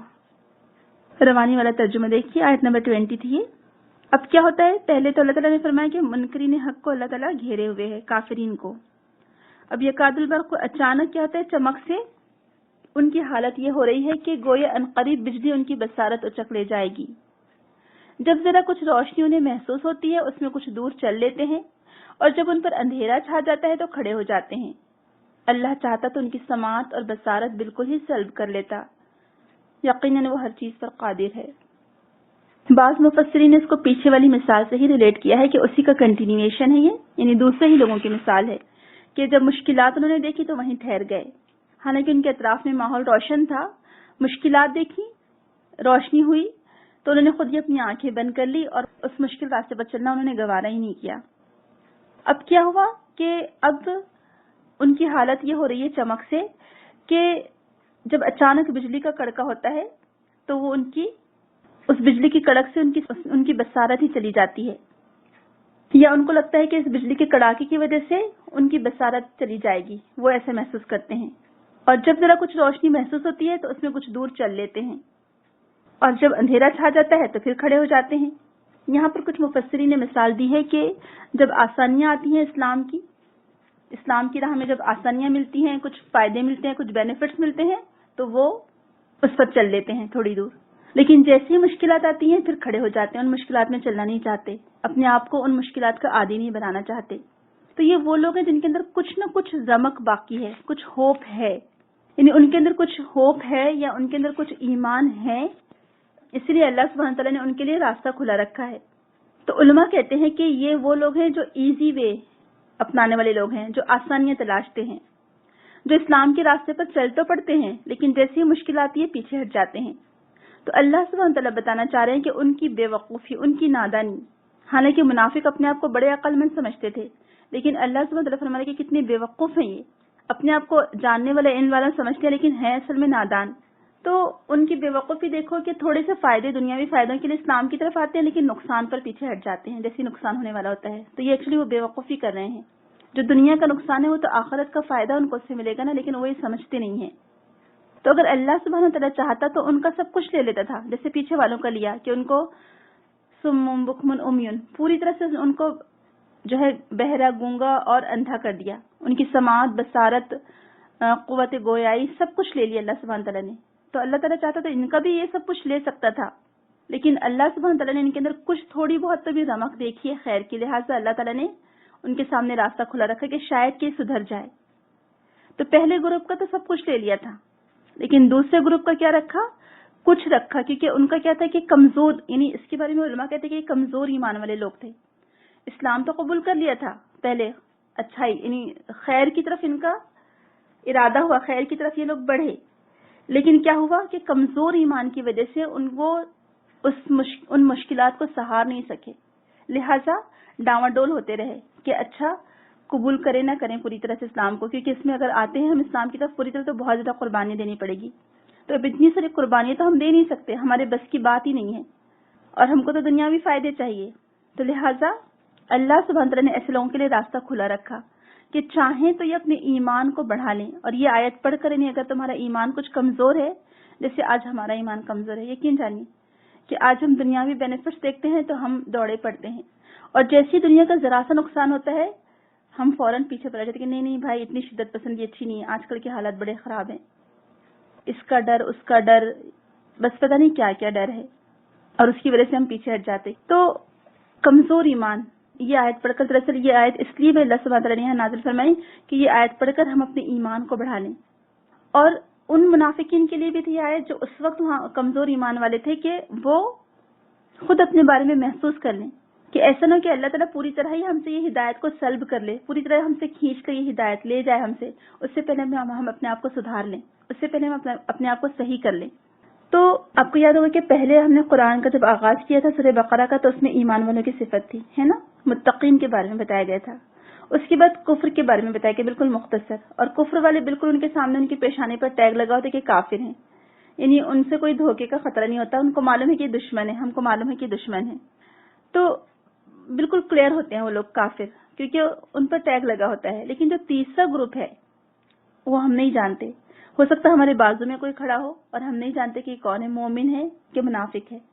ہم اپنے بارے میں اپنے آپ پر بھی غور کریں کہ میرا کہیں کمزور ایمان تو نہیں ہے، اور میں کیسے جانچوں گی، پرکھوں گی اپنے آپ کو، اور میں کیسے اپنے نفاق کا اندازہ لگاؤں گی، تجزیہ کروں گی، میں دیکھوں گی اپنے آپ کو اور پرکھوں گی کہ جب مشکلات آتی ہیں تو کیا میں اس پر جمی رہتی ہوں، ڈٹی رہتی ہوں، اللہ سبحانہ تعالیٰ سے شکایتیں تو نہیں کرتی ہوں، اور جب آسانیاں ہوتی ہیں تو کیا میں اسی وقت تو آگے بڑھ چڑھ کر اسلام کی پیش خدمت میں پیش تو نہیں رہتی ہوں۔ تو میں ہر حال میں اگر ڈٹی رہتی ہوں، جمی رہتی ہوں، تو الحمدللہ میرے اندر ایمان ہے، اور اللہ نہ کرے کہ میں صرف دنیاوی فائدوں کے وقت لپکتی ہوں اور دنیا کے نقصانات جب ہوتے ہیں تو میں پیچھے ہٹ جاتی ہوں، تو پھر یہ نفاق کی علامت ہے۔ اللہ تعالی ہم سب کو محفوظ رکھے۔ تو اب ہم کو خود غور و فکر کرنا ہے کہ ہم کہاں کھڑے ہیں۔ تو یہ جو نفاق کی بیماری ہے، اس سے بچنے کے لیے ہمیں کیا قدم اٹھانے ہوں گے؟ آپ خود بتائیے اور آپ خود سوچئے تفسیر کی روشنی میں کہ نفاق سے ہم کیسے بچ سکتے ہیں۔ سب سے پہلی چیز تو ہے اللہ سبحانہ تعالیٰ سے دعا، کہ ہم دعا کریں اللہ سبحانہ تعالیٰ سے کہ اللہ تعالیٰ ہم کو نفاق کی بیماری سے بچا۔ اور دوسری چیز ہے اپنا تجزیہ، اور کھرا تجزیہ۔ آپ دیکھیں، اپنی طرف سے آنکھیں بند کر کے کام نہ لیں پلیز، کہ ہم اپنے آپ کو تو بہت چھوٹ دے دیتے ہیں اور دوسروں پر بڑی تنقید والی نگاہ رکھتے ہیں، تو اپنے آپ کو چھوٹ نہ دیں زیادہ۔ تو اپنے بارے میں تجزیہ کریں اور جانچیں پرکھیں، جہاں جہاں لگتا ہے کہ اچھا میں آسانیاں تلاشتی ہوں، اور اس کے لیے سب سے بیسٹ مثال ہے، سب سے پہلے فجر کی نماز کے بارے میں ہم سوچیں۔ میں فجر کی نماز کے لیے پابندی سے اٹھتی کیونکہ اس وقت مجھے تھوڑی سی چیز قربان کرنی پڑتی ہے۔ کیا قربان کرنی پڑتی ہے؟ نیند نا۔ تو اس وقت چیک کریں کہ میں آیا اپنی نیند کو قربان کر سکتی ہوں اللہ سبحانہ تعالیٰ کی پکار پر، لبیک کہہ سکتی ہوں میں، کہ جب مؤذن کہہ رہا ہوتا ہے کہ الصلاۃ خیر من النوم، کہ نیند سے بہتر نماز ہے، تو اس وقت میں کیا چاہتی ہوں، میں کیا کہتی ہوں کہ ہاں بالکل نیند سے بہتر نماز ہے، لبیک کہتی ہوں میں، یا پھر میں پلٹ کر سو جاتی ہوں، اور مطلب یہ کیا ہوا کہ میں نے کہہ دیا کہ نہیں، نماز سے بہتر نیند ہے۔ تو یہ بھی پرکھنے کا ذریعہ ہے۔ پھر جب اسلام کی راہ میں چلتے ہوئے جب بھی دین کا کام کر رہے ہوں، یا اس راہ میں چلتے چلتے مشکلات آتی ہیں، جب ہم رسم و رواج کو چھوڑتے ہیں، جب ہم معاشرے کے خلاف چلنے لگتے ہیں، جب ہم نے رسم و رواج کو چھوڑ دیا، ریجیکٹ کر دیا، جب ہم نے اپنی نفس کی خواہشات کو چھوڑ دیا، جب ہم باقاعدہ صحیح پردہ کرنے لگتے ہیں، صحیح اسلامی زندگی گزارتے ہیں، نماز کی پابندی کرتے ہیں، اور بھی جتنی بھی جو چیزیں جو اللہ سبحانہ تعالیٰ نے ہمارے لیے مقرر کی ہیں وہ سب ہم کرتے ہیں، تو جو معاشرہ ہے وہ ضرور آپ کی مخالفت کرے گا۔ اب ایسے میں فرملی کھڑی ہوتی ہوں یا نہیں، یا میں ڈاواڈول ہوتی رہتی ہوں؟ کہیں میں دنیاوی فائدوں کے لیے جھک تو نہیں جاتی ہوں؟ کبھی کبھی خواہشات کی پیروی تو نہیں کرنے لگتی ہوں؟ تو یہ بھی اپنے آپ کو پرکھنا ہے۔ تو نفاق کی بیماری سے بچنے کے لیے ہمیں پھر کیا قدم اٹھانے ہوں گے؟ اپنے آپ کو پرکھنا ہوگا، اللہ سبحانہ تعالیٰ سے دعا کرنی ہوگی، جو چیز کو اپنایا ہے اس پر ثابت قدمی سے ڈٹے رہنا پڑے گا، چاہے دنیا کا کتنا بھی نقصان ہو جائے میرا، مجھے ہر حال میں اس پر جمے رہنا ہے، ڈٹے رہنا ہے، لوگ مجھے کچھ بھی کہیں، مجھے اپنے ان تمام جو بھی میں نیک کام کر رہی ہوں اس پر پابندی سے جمے رہنا ہے انشاءاللہ۔ پھر آگے تھوڑا سا پہلے کچھ پوائنٹس اس کے دوبارہ سے دیکھ لیتے ہیں، آپ ون بائی ون پھر ایک بار اس کو دیکھ لیں کہ یہاں جو مثال بیان کی گئی ہے منافقین کی، تو اس میں کچھ اسکالرز کہتے ہیں کہ کیوں تشبیہ دی گئی ہے منافقین کو اس طرح سے کہ وہ اندھیرے میں ہیں جبکہ اس کے سامنے روشنی آ گئی ہے۔ تو اس کے جواب میں 3 وجوہات بتائی گئی ہیں۔ پہلی وجہ ہے کہ وہ لوگ دنیا کے فائدے چاہتے ہیں اور دعویٰ ایمان کا کرتے ہیں، ٹھیک ہے، دنیا کے فائدے چاہتے ہیں، دعویٰ ایمان کا کرتے ہیں، اور دنیا کے کوئی فائدے اگر ملتے ہیں تو اس کو لپک کر لے لیتے ہیں۔ یہ جو وہ روشنی ہوئی ان کے سامنے، نور میں، اس روشنی میں انہوں نے دیکھا کہ اچھا یہ دنیاوی فائدے ہیں، اس کو لپک کر لے لیا، اور اسی لیے پھر ان کے لیے جو عذاب ہے وہ بھی اندھیرے کا عذاب ہوگا۔ اللہ استغفر اللہ تعالیٰ محفوظ رکھے۔ دوسری جو وجہ بتائی گئی، دوسرا جو ریزن دیا گیا کہ وہ چاہتے ہیں کہ چھپا رہے ان کا کفر اور دکھاتے ہیں وہ اپنے آپ کو ایمان والا، تو اسی لیے چونکہ انہوں نے حق کو پہچان لیا تھا اور اس کے باوجود بھی وہ اس کا انکار کرتے رہے، تو لہٰذا ان کے لیے پھر اندھیرا ہی اندھیرا ہے۔ تیسری وجہ بتائی گئی کہ وہ آسانیاں جب ہوتی ہیں تو ایمان کی طرف آ جاتے ہیں، اور جب مشکلات آتی ہیں تو پھر کفر کی طرف لوٹ جاتے ہیں، تو کبھی ایمان کبھی کفر، کبھی ایمان کبھی کفر۔ تو اسی لیے کہا جا رہا ہے کہ ذالک بانہم آمنوا ثم کفروا، کہ یہ اس لیے کہ کبھی وہ ایمان لاتے ہیں پھر کفر کی طرف پلٹتے ہیں، پھر ایمان لاتے ہیں پھر کفر کی طرف پلٹتے ہیں۔ تو اسی لیے پھر آپ دیکھیں کہ یہ جو 3 پوائنٹ ہمیں ملے ہیں، اب جب منافقین یہ کرتے ہیں تو پھر ہم کو اپنے آپ کو جانچنا ہے، پرکھنا ہے، اور پھر میں اور آپ کیسا بچ سکتے ہیں کہ پھر اب ہم کیا کریں گے کہ دنیا کے فائدوں کے لیے ہم نہیں آئیں گے اسلام کی طرف، بلکہ ہم کس لیے آئیں گے؟ آخرت کے فائدے کے لیے۔ اور جب ہم دین کی طرف آتے ہیں، جب ہم قرآن پر عمل کرنے لگتے ہیں، اس کی آیات پر، اس کی تفسیر ہم جب پڑھتے ہیں اور ہماری زندگی بدلنے لگتی ہے، تو پھر کیا ہوتا ہے کہ اب اصل ہمارا امتحان ہوتا ہے کہ آیا جو ہم ابھی تک ایمان کا اقرار کرتے آ رہے تھے اور جو زبانی دعوے تھے ہمارے، تو اب ہم اپنے عمل میں کتنے پکے ہیں، تو عمل میں پختہ ہو جائیں۔ اور مومن کا معاملہ یہ ہوتا ہے کہ جو دل میں ہوتا ہے وہی زبان پر، اور جو زبان پر ہوتا ہے وہی دل میں ہوتا ہے۔ وہ دوغلی پالیسی نہیں اختیار کرتا، یا وہ اکیلے میں ہوتا ہے جب بھی اللہ سے ڈرتا ہے، جب سب کے ساتھ ہوتا ہے جب بھی اللہ سبحانہ وتعالیٰ سے ڈرتا ہے۔ تو جو منافق ہوتا ہے وہ کیا کرتا ہے؟ سب سے چھپ کر ایسے کام کرتا ہے کیونکہ وہ سمجھتا ہے کہ اسے کوئی دیکھ نہیں رہا ہے، لیکن اللہ سبحانہ وتعالیٰ تو اس کو دیکھ رہا ہے نا، کیونکہ اللہ تعالیٰ گھیرے ہوئے کافروں کو اللہ تعالیٰ فرما رہا ہے۔ تو لہٰذا مومن اس بات پر یقین رکھتا ہے کہ مجھے تنہائی میں بھی اللہ سبحانہ وتعالیٰ دیکھ رہا ہے، اس لیے وہ تنہائی میں بھی وہ کام نہیں کرتا جو اللہ سبحانہ وتعالیٰ کو ناپسند ہو۔ اسی لیے منافقین کے لیے دنیا میں بھی اندھیرا ہے اور آخرت میں بھی وہ اپنا نور تلاش نہ چاہیں گے، لیکن ان کو نور نہیں ملے گا۔ ان سے کہا جائے گا کہ جاؤ وہیں سے اپنا نور تلاش کرو جہاں تم نے دنیا میں چھوڑا تھا، اور ان کے پاس چونکہ ایمان کا کوئی نور نہیں ہوگا تو وہ اندھیرے میں پھر جہنم کے عذاب میں گریں گے، اور چونکہ وہاں بھی اندھیرا ہوگا اور آگ ہوگی اور بہت ساری سزائیں جمع ہو جائے گی، تو وہ چیخیں گے، چلائیں گے، لیکن کسی کو ان کی چیخ پکار سے ان دوسروں پر کوئی اثر نہیں پڑے گا، کیونکہ ان کے لیے وہی آگ کا عذاب ان کے لیے مخصوص کر دیا جائے گا۔ پھر دوسری بات جو ہم نے پڑھی تھی کہ وہ بہرے ہیں، گونگے ہیں، اندھے ہیں، کیونکہ انہوں نے حق کو چھوڑ دیا جبکہ ان کے پر وہ ظاہر ہو چکا تھا، اسی لیے ان کو گونگا، بہرا اور اندھا کہا گیا ہے۔ اور پھر جو دوسرے قسم کے منافقین تھے ان کے اوپر تھوڑا سا اللہ سبحانہ وتعالیٰ مہربان ہے کہ ان کو چونکہ ان کے اندر کچھ نہ کچھ خیر کی رمق باقی ہے، کہ کچھ ہوپ ہے، وہ شک میں ہے، ڈاواڈول ہیں، تو ہو سکتا ہے یہ آیت کو سن کر پڑھ کر وہ اپنے آپ کو سدھار لیں۔ تو یہ اللہ سبحانہ وتعالیٰ کا یہ قانون نہیں ہے کہ وہ زبردستی لوگوں کو اندھیروں میں بھٹکنے کے لیے چھوڑ دے، بلکہ اللہ سبحانہ وتعالیٰ آخر وقت تک بندے کے حق میں خیر خواہی کرتا ہے اور اس کو خیر کی طرف دعوت دیتا رہتا ہے، یا اس کے لیے مواقع پیدا کرتا رہتا ہے، اس کے لیے اس کے سامنے وہ آپشنز اللہ سبحانہ وتعالیٰ پیش کرتا رہتا ہے کہ شاید یہ سدھر جائے۔ اب اگر بہت سارے آپشنز اس کے سامنے آتے جائیں اور اس کے باوجود بھی وہ اپنے آپ کو نہ سدھارے، تو پھر یہ اس کی خود کی بدقسمتی ہے کہ وہ خود خیر کو لینا نہیں چاہتا تھا۔ تو یہاں پر اللہ سبحانہ وتعالیٰ ہر چیز کو گھیرے ہوئے ہے، تو اللہ سبحانہ وتعالیٰ کی قدرت کاملہ ہر چیز پر چھائی ہوئی ہے۔ تو اس سے منافقین کو ڈرایا جا رہا ہے اصل میں کہ وہ ڈر جائیں اور اپنی برائیوں سے باز آ جائیں۔ ان کو اس میں خبردار کیا جا رہا ہے کہ دیکھو اللہ سبحانہ وتعالیٰ کے اختیار میں سب کچھ ہے، وہ چاہے تو تمہارا جو تھوڑی بہت تمہارے اندر خیر ہے اس کو بھی لے جائے، لیکن اس نے تمہارے لیے خیر کا دروازہ کھلا رکھا ہے کہ شاید تم سدھر جاؤ۔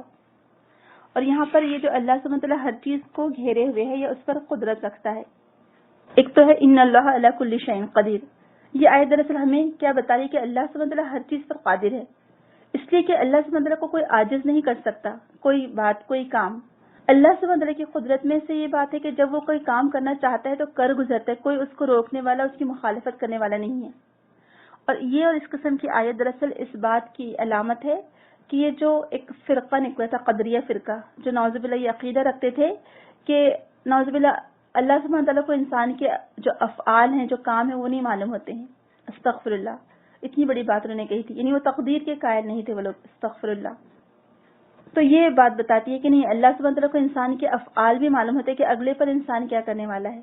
اللہ سبحانہ تعالیٰ کو ہر چیز کا علم ہے، لیکن وہ انسان کو چھوٹ دیتا ہے، وہ انسان کے لیے خیر کے راستے کھلے رکھتا ہے کہ شاید یہ سدھر جائے.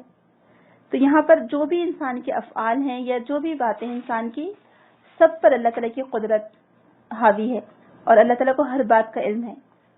اب آگے جو آیت آ رہی ہے وہ ایکچولی ایک یونیورسل میسج ہے، یعنی عام لوگوں کو میسج دیا جا رہا ہے اور تمام لوگوں کو دعوت دی جا رہی ہے، کسی ایک کو نہیں.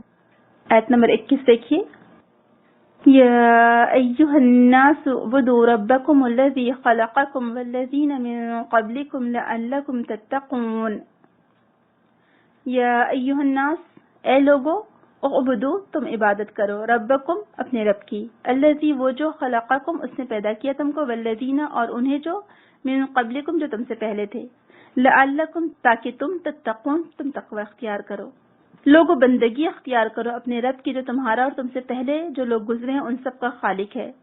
تمہارے بچنے کی توقع اسی صورت سے ہو سکتی ہے. سبحان اللہ.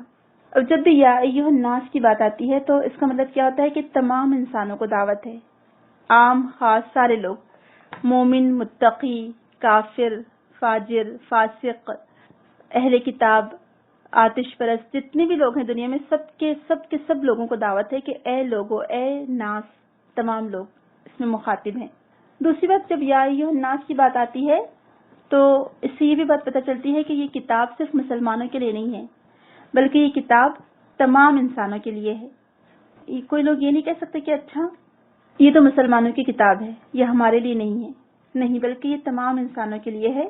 اس کتاب کو تمام انسانوں کے لیے بھیجا گیا ہے. تو پھر کیا سیکھنے کو ملا کہ جب یا ایھا الناس سے مخاطب کیا جا رہا ہو تو ایک تو یونیورسل میسج ہے، عام خاص سب لوگوں کے لیے ہے، جس میں مسلمان بھی شامل ہیں، اور یہ کتاب صرف مسلمانوں کی نہیں ہے بلکہ یہ تمام لوگوں کے لیے کتاب آئی ہے اور قیامت تک کے لیے کتاب آئی ہے. یعنی کہ صرف آپ صلی اللہ علیہ وسلم تک موجود جو لوگ تھے بس انہی تک تھی، نہیں. یا ایھا الناس کا مطلب یہ ہوتا ہے کہ یہ کتاب قیامت تک جتنے لوگ آئیں گے ان کے لیے بھی ہے. یہاں پر تمام عام لوگوں کو اور ہر دور کے آنے والے لوگوں کو خطاب ہے کہ اس کتاب کی دعوت سب کے لیے ہے، اور یہاں پر ایک رب کی بندگی کی بات کی جا رہی ہے کہ ایک رب کو پکارو، صرف اللہ تعالیٰ کی عبادت کرو. اور جیسے کہ ہم کو سورہ فاتحہ ہی میں بتا دیا گیا تھا، ایاک نعبد و ایاک نستعین، کہ ہم تیری ہی عبادت کرتے ہیں اور تجھی سے مدد مانگتے ہیں. تو یہاں پر حکمیہ جملہ ہے، یہاں پر امر کا صیغہ ہے کہ اعبدو، عبادت کرو. اس سے پتہ چلتا ہے کہ وہی ہمارا خالق ہے، وہی ہمارا معبود حقیقی ہے، وہی ہمارا مالک ہے اور وہ ہر چیز پر اختیار رکھتا ہے. اگر وہ چاہتا تو زور زبردستی سے سب کو اپنی اطاعت کا حکم دیتا، لیکن اس نے ہمارے لیے آپشنز رکھے ہیں، راستہ کھلا رکھا ہے، اختیار دیا ہے، تاکہ وہ ہمیں دیکھنا چاہتا ہے کہ ہم اللہ سبحانہ تعالیٰ کی بندگی کرتے ہیں یا اس سے منہ موڑتے ہیں. اب اگر کوئی کہتا ہے کہ اچھا آپ قرآن کی سمری بیان کیجئے، یعنی قرآن کا جسٹ بیان کیجئے، تو اسکالرز کہتے ہیں کہ آپ یہ آیت بیان کر دیں. یہ پورے قرآن کی سمری ہے ایکچولی، کہ اعبدوا ربکم، عبادت کرو اپنے رب کی. کیوں؟ کیونکہ اس نے پیدا کیا تم کو، اور کیوں؟ کیونکہ اس نے پیدا کیا تم سے پہلے کے لوگوں کو بھی. یعنی وہ ہمارا معبود حقیقی ہے، اس نے ہمیں عدم سے وجود میں لایا. ہم اس دنیا میں موجود نہیں تھے، نہ ہمارا کوئی نام و نشان تھا، لیکن اس نے ہمیں پیدا کیا. اللہ تعالیٰ نے ذرائع کیے، پیدا کیے، جس کی وجہ سے ہم دنیا میں آئیں. تو اللہ سبحانہ تعالیٰ نے ہم کو پیدا کیا، اور ہم سے پہلے کے جو لوگ گزرے ہیں، جو ہمارے آبا و اجداد تھے، ان کو بھی اللہ سبحانہ تعالیٰ نے پیدا کیا. تو یہاں پر کہا جا رہا ہے، ایک طرح سے اس کو آپ فائنل انویٹیشن سمجھ سکتے ہیں کہ اے لوگو عبادت کرو اپنے رب کی. اور یہ سمری ہے قرآن کی، حکمیہ جملہ ہے. اور یہاں پر کہا جا رہا ہے کہ کیوں کرو عبادت؟ کیونکہ تم اسی عبادت کی وجہ سے بچ سکتے ہو، اسی عبادت کی وجہ سے تم آگ سے بچ سکتے ہو. اللہ سبحانہ تعالیٰ کی آگ سے، جو جہنم کی آگ ہے، اس سے بچ سکتے ہو. جو جہنم کی آگ ہے اس سے بچ سکتے ہو. اللہ سبحانہ تعالیٰ کی سزا سے بچ سکتے ہو، اس کے عذاب سے بچ سکتے ہو. تو کیوں عبادت کرنا ہے؟ تاکہ ہم اس آگ سے بچ جائیں. اور کیا پڑھتے ہیں ہم قرآن میں؟ یعنی ہماری زندگی کا جو مقصد ہے وہ کیا بتایا اللہ سبحانہ تعالیٰ نے؟ ہم سب جانتے ہیں سورہ زاریات کی جو آیت ہے بہت دفعہ آپ نے سنی ہوں گی کہ وَمَا خَلَقْتُ الْجِنَّ وَالْإِنسَ إِلَّا لِيَعْبُدُونَ، میں نے جنوں اور انسانوں کو صرف اس لیے پیدا کیا تاکہ وہ میری عبادت کریں. تو ہمیں پیدا کرنے کا مقصد کیا ہے؟ کہ ہم اللہ سبحانہ تعالیٰ کی عبادت کریں، ہم اسی کی بندگی کریں، اسی کی اطاعت کریں. اور آپ دیکھیں بندگی اور اطاعت یہ ایک ہی چیز ہے. یہ نہیں کہ ہم جھکیں تو اللہ سبحانہ تعالیٰ کے آگے اور اطاعت کسی اور کی کریں یا اپنے نفس کی کریں یا اور لوگوں کی لیڈرز کی رہنماؤں کی کریں. نہیں، ایکچولی عبادت کا مطلب ہی اطاعت ہے. اور یہ جب ہم سمجھنے میں غلطی کرتے ہیں تو ہم نے عبادات کو نمازوں کے ساتھ مخصوص کر دیا کہ نمازیں پڑھی اور جا نماز لپیٹ کر رکھ دیا تو سمجھے ختم، اس کے بعد ہم آزاد ہیں اپنی زندگی میں جو چاہیں کریں. نہیں، عبادت ہی انسان کو اطاعت کی طرف لاتی ہے، اور اطاعت ہی دراصل اللہ سبحانہ تعالیٰ کی بندگی ہے، اللہ سبحانہ تعالیٰ کا حکم ماننا. تو ایکچولی یہاں کہا جا رہا ہے کہ تم اسی کی عبادت کرو. اور اللہ سبحانہ تعالیٰ نے ریزن بھی بتا دیا کیوں، کیونکہ تم بچ سکتے ہو، تم عذاب سے اسی بنا پر بچ سکو گے جب تم ایک رب کی عبادت کرو گے، ایک اللہ سبحانہ تعالیٰ کے آگے جھکو گے. تو یہ امر عام ہے، یعنی عام دعوت ہے یہ، جس میں اللہ سبحانہ تعالیٰ کی عبادت یعنی اطاعت کا حکم دیا گیا ہے، اس کے احکامات کی پیروی کرنے کے لیے کہا گیا ہے. عبادت کا مطلب ہے اللہ سبحانہ تعالیٰ کی اطاعت، اس کے احکامات کی پیروی اور اس کے نواہی جو اللہ سبحانہ تعالیٰ نے جو کاموں سے منع کیا ہے اس سے بچنا. تمام چیزیں اس میں آ جاتی ہیں. اور چونکہ وہ ہمارا رب ہے اور وہ ہمارا خالق حقیقی ہمارا معبود ہے، اور اس نے ہمیں پیدا کر کے چھوڑ نہیں دیا بلکہ اس نے ہمارے لیے انعامات کی بارش کر دی. آگے کی آیت میں اللہ سبحانہ وتعالی وہی فرما رہا ہے آیت نمبر 22 میں، الذی جعل لکم الارض فراشا والسماء بناء وانزل من السماء ماء فاخرج به من الثمرات رزقا لکم فلا تجعلوا للہ اندادا وانتم تعلمون. الذی وہ جو جعل اس نے بنایا لکم تمہارے لیے الارض زمین کو فراشن بطور فرش والسماء آسمان کو بناء بطور عمارت یا چھت وانزل اور اس نے نازل کیا من السماء آسمان سے ماء پانی فاخرج پھر نکالا بہی ساتھ اس کے من الثمرات پھلوں میں سے رزق لکم تمہارے لیے فلا تجعلوا نہ تم بناؤ للہ اللہ سبحانہ تعالیٰ کے لیے اندادن مد مقابل وانتم اور تم تعلمون جانتے ہو. زمانی والا ترجمہ دیکھیے، وہی تو ہے جس نے تمہارے لیے زمین کا فرش بچھایا، آسمان کی چھت بنائی، اوپر سے پانی برسایا اور اس کے ذریعے سے ہر طرح کی پیداوار نکال کر تمہارے لیے رزق بہم پہنچایا. بس جب تم یہ جانتے ہو تو دوسروں کو اللہ کا مد مقابل نہ ٹھہراؤ. اب یہاں پر یہ دعوت دی گئی ہے کہ چونکہ وہی تمہارا رب ہے اور اسی کی تمہیں بندگی کرنی ہے. کیوں؟ کیونکہ اسی نے تمہارے تمام نعمتیں نازل کی، تمہارے لیے زندگی میں رہنے کا سامان مہیا کیا، تمہارے لیے ہر وہ چیز فراہم کی جو تمہیں دنیا میں رہنے کے لیے جس کی ضرورت تھی. اور یہ کہ ہماری تمام ضروریات کو پورا کرنے والا اللہ سبحانہ تعالیٰ ہے. اس نے صرف زمین ہی کو نہیں بچھایا تمہارے لیے بلکہ آسمان بھی تمہارے لیے اوپر بنا دیا جو ایک چھت کی طرح ہے تمہارے لیے. پھر اس نے بارش برسائی تاکہ تم کھیتیاں اگا سکو اور اپنی حاجات کو پوری کر سکو. پھر اس نے پانی برسانے کے بعد مختلف قسم کے پھلوں سے ہم کو نوازا، یعنی رزق بطور رزق اللہ سبحانہ تعالیٰ نے ہمیں بہت ساری چیزیں دی، انواع و اقسام کے پھل، کھجوریں، میوہ، بہت ساری چیزیں کھیتیاں اگائیں ہمارے لیے جس سے ہم الحمدللہ اپنی ضروریات پوری کرتے ہیں. اور پھر ایک ہی قسم کی چیزیں نہیں پیدا کی اللہ سبحانہ تعالیٰ نے بلکہ مختلف قسم کے چیزیں اللہ سبحانہ تعالیٰ نے ہمارے لیے پیدا کی ہیں. تو پھر تم اللہ سبحانہ تعالیٰ کے لیے ند کیسے ٹھہراتے ہو؟ ند کا مطلب ہوتا ہے کسی کے مقابلے پر لا کھڑا کرنا، کسی کو اس کا ہمسر بنا دینا حالانکہ وہ نہیں ہے. تو اس سے کیا پتہ چلتا ہے کہ اللہ سبحانہ تعالیٰ کے ساتھ کسی کو شریک ٹھہرانا، یعنی یہ تو ماننا کہ پیدا کرنے والا اللہ سبحانہ تعالیٰ ہے لیکن بارش برسانے والے دوسرے دیوتا ہیں اور یہ اللہ سبحانہ تعالیٰ نے خود ان کو اپنا شریک بنا رکھا ہے، اس طرح کی سوچ رکھنا یہ سب شرک میں آ جائے گا. تو ایکچولی یہ جو آیت ہے دراصل یہ توحید ربوبیہ کی طرف ہم کو توجہ دلا رہی ہے کہ اللہ سبحانہ تعالیٰ ہمارا رب، خالق، مالک سب کچھ ہے اور اس نے اپنی ذات میں کسی کو اپنا شریک نہیں بنایا، نہ عبادات میں، نہ الوہیت میں، نہ ربوبیت میں اور نہ ہی اسماء و صفات میں. یعنی جو 3 قسم کی ہم توحید پڑھتے ہیں، توحید الوہیہ، توحید ربوبیہ اور توحید اسماء و صفات، تو کسی میں بھی کوئی اس کا شریک نہیں ہے. ہمیں کچھ مانگنا ہے تو بھی صرف اللہ سبحانہ تعالیٰ سے ہم مانگیں گے. ہماری تمام ضروریات کو پوری کرنے والا اللہ سبحانہ تعالیٰ ہے. ہمیں رزق دینے والا اللہ سبحانہ تعالیٰ ہے. ہم اگر بندگی کریں گے اور جھکیں گے کسی کے آگے، اپنی ناک، اپنا سر، اپنا چہرہ جھکائیں گے تو بھی اللہ سبحانہ تعالیٰ کے آگے جھکائیں گے. سجدہ صرف اسی کو جائز ہے، عبادت کے لائق صرف وہی ہمارا رب ہے، اور مانگیں گے بھی تو اسی سے، کیونکہ وہی دینے والا ہے، وہی مدد کرنے والا ہے. تو عبادت کے لائق بھی وہی ہے، کچھ مانگنا ہے تو بھی اسی سے مانگیں گے، اور تمام بہترین صفات کا مالک بھی وہ ہے. وہ السمیع ہے، البصیر ہے، الخالق ہے، تمام صفات کا مالک ہے. الرحمن ہے، الرحیم ہے، روز رضا کا مالک ہے. تو تمام صفات کا وہ تنہا مالک ہے جو اس نے صفات اپنے لیے مخصوص کی ہیں. عبادت بھی اسی کی ہے اور حکم بھی اس کا مانا جائے گا.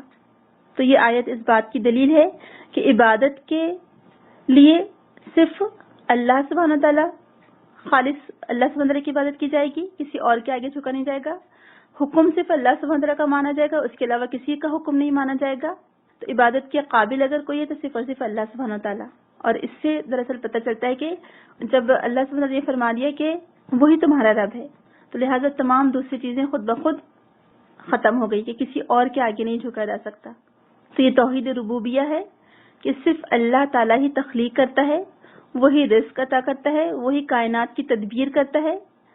اور جب ہر شخص یہ بات جان لے، یعنی وہ اقرار کرتا ہے کہ ان تمام امور میں اللہ تعالیٰ کا کوئی شریک نہیں، تو اس کو یہ بھی اقرار کرنا چاہیے کہ عبادت میں بھی اس کا کوئی شریک نہیں. یعنی جب ہم کو یہ بات معلوم ہے کہ پانی برسانے والا اللہ سبحانہ تعالیٰ ہے، رزق کا پیدا کرنے والا اللہ سبحانہ تعالیٰ ہے، تو پھر لہٰذا عبادت میں بھی اس کا کوئی شریک نہیں ہو سکتا.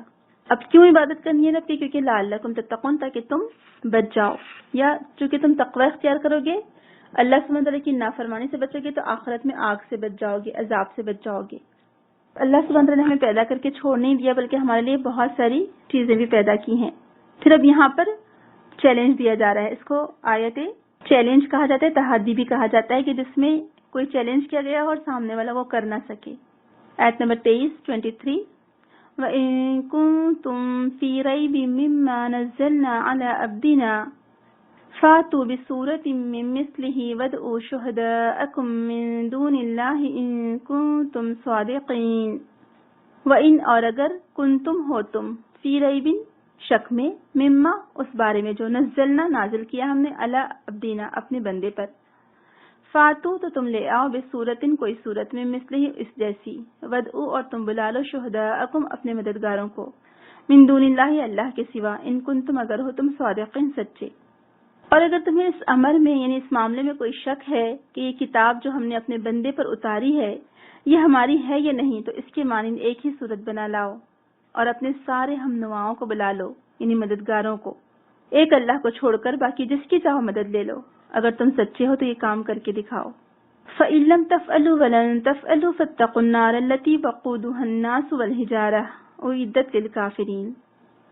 فَإِن لَّمْ تو اگر نہیں، تفعلوا تم کر سکے، ولن تفعلوا اور ہرگز نہیں کر سکو گے تم، فاتقوا النار تو بچو اس آگ سے، التی جو وقودها الناس ایندھن اس کا انسان، والحجارہ پتھر ہیں، اعدت تیار کی گئی ہے، للکافرین کافروں کے لیے. لیکن اگر تم نے ایسا نہ کیا اور یقیناً کبھی نہیں کر سکتے تو ڈرو اس آگ سے جس کا ایندھن بنیں گے انسان اور پتھر، جو تیار کی گئی ہے کافروں کے لیے. اب یہاں پر چیلنج کیا گیا ہے کیونکہ وہ لوگ کیا کر رہے تھے، شک میں پڑے ہوئے تھے نا کہ کتاب محمد صلی اللہ علیہ وسلم پر اللہ سبحانہ تعالیٰ کی طرف سے نازل ہوئی ہے یا کوئی جادوگر ہے جو ان کو سکھا جاتا ہے، یا ان کے اوپر کوئی جن ہے، یا یہ خود نعوذ باللہ گھڑ کے لاتے ہیں.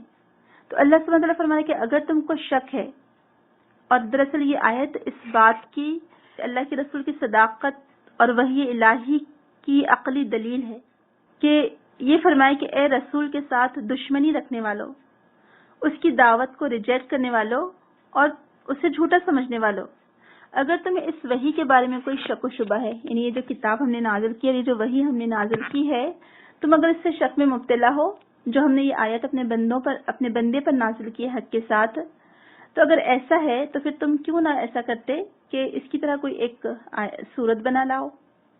اور تم لوگ خود جانتے ہو کہ یہ جو ہمارا رسول ہے یہ بچپن سے تمہارے سامنے رہا ہے، یہ لکھنا پڑھنا نہیں جانتا ہے، تو کیا بھلا جو شخص لکھ پڑھ نہیں سکتا کیا وہ ایسی آیت لا سکتا ہے؟ اور یہ جو کلام اللہ ہے، ہم سب جانتے ہیں کہ جو عرب کے لوگ تھے وہ عاجز آ چکے تھے اس سے، یعنی یہ آیات کے بارے میں وہ لوگ کہتے تھے کہ یہ بس کیا ہے، یہ جادو ہے، ایسے لگتا ہے.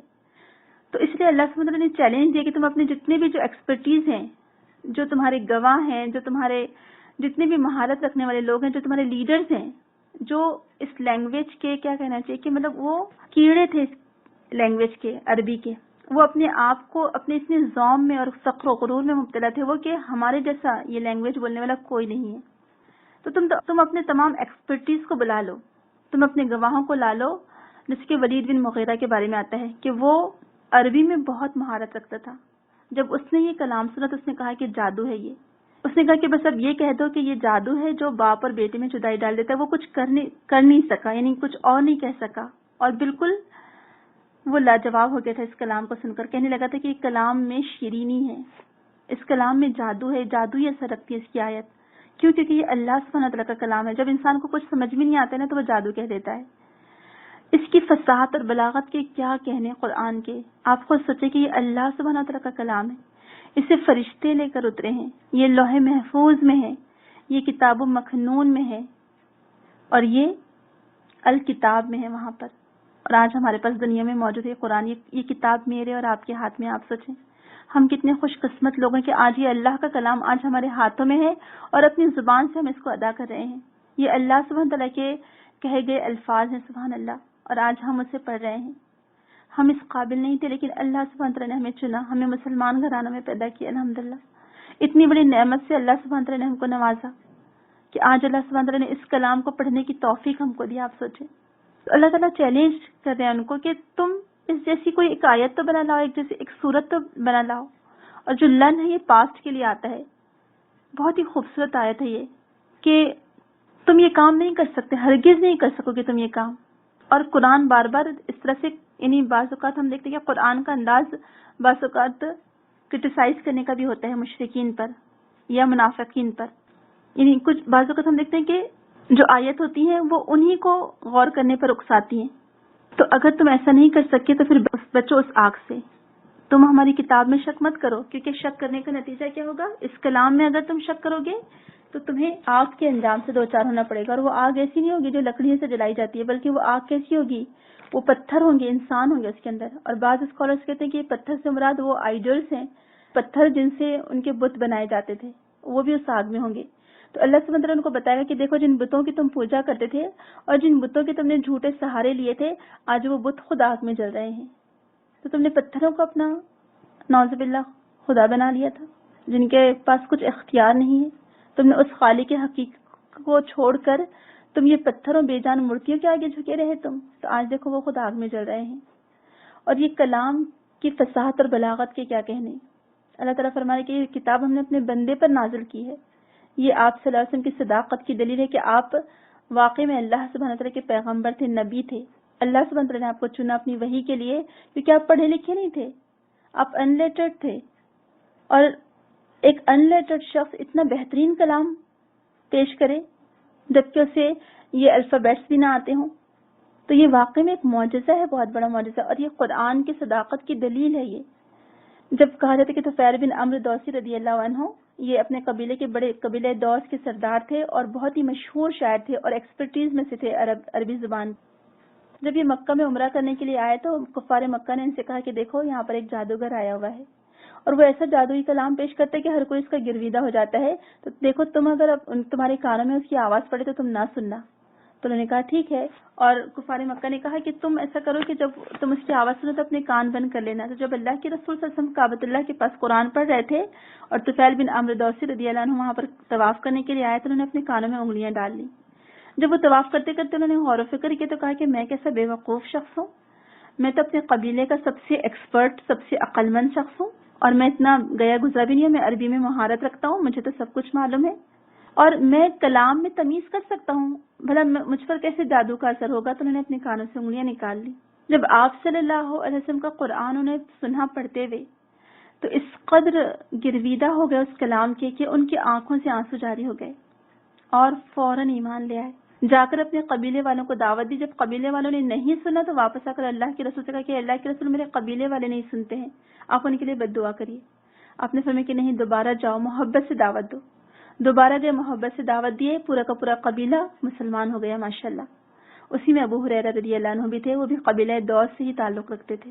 تو سبحان اللہ، آپ دیکھیں کہ اس کلام کی برکت، آپ دیکھیں نا کہ جو نان مسلمس ہوا کرتے تھے اور آج بھی بہت سے نان مسلم سے ریورٹ ہوتے ہیں، وہ یہ کہتے ہیں کہ ہم نے اس کلام کو سن کر ہماری حالت ہی بدل گئی. جو عتبہ تھا، عتبہ بن ربیعہ، یہ ورسٹ دشمن تھا اسلام کا، بہت ہی خطرناک دشمن تھا. اس کے بارے میں آتا ہے کہ جب لوگوں نے اس کو کہا کہ اے عتبہ تم ہی کچھ کوشش کرو نا اللہ کے رسول کو اس دعوت سے پھیرنے کی، تو بہت بڑے تکبر سے اٹھا کہ ہاں ٹھہرو میں کچھ کرتا ہوں، تم تو کچھ نہ کر سکے. اس نے دیکھا کہ آپ سے اکیلے بیٹھے ہوئے ہیں کعبۃ اللہ کے سامنے، اٹھ کر گیا بڑے ذوم سے اور تکبر سے، اور بہت ہی غصے سے کہنے لگا کہ کیا چاہیے تمہیں محمد، کیوں تم یہ دعوت دے رہے ہو؟ تمہیں پیسہ چاہیے؟ تمہیں سرداری چاہیے؟ تمہیں جو چاہیے ہم تمہارے لیے کرنے کو تیار ہیں. تم چاہو تو ہم عرب کی خوبصورت عورت سے تمہاری شادی کرا دیں، تم چاہو تو ہم تمہیں دولت میں تول دیں، تم چاہو تو ہم تمہیں سردار بنا دیں.